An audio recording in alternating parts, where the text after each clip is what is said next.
అమ్మ 9 నెలలు మోస్తే నాన్న 25 ఏళ్ళు. రెండూ సమానమే అయినా నాన్న ఎందుకో వెనకబడ్డాడు. ఏది కావాలి అంటే అది వడ్డీ పెడుతూ అమ్మ, ఏది కావాలంటే అది కొని పెడుతూ నాన్న. దెబ్బ తగిలినప్పుడు అమ్మా అని పిలవనే, అవసరం వచ్చినప్పుడు తప్ప. మిగతా అప్పుడు గుర్తురానందుకు నాన్న ఎప్పుడైనా బాధపడ్డాడా?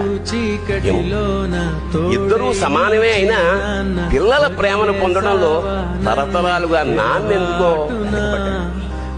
అమ్మకి మాకు బీరువా నిండా రంగురంగుల చీరలు బట్టలు, నాన్న బట్టలకు దండెం కూడా నిండదు.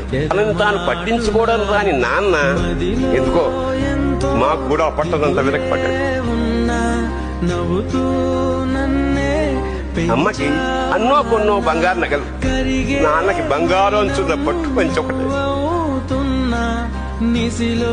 కుటుంబం కోసం ఎంత చేసినా తగిన గుర్తింపు తెచ్చుకోవడంలో నాన్నెందుకో పాపం బాగా వెనకబడ్డాడు.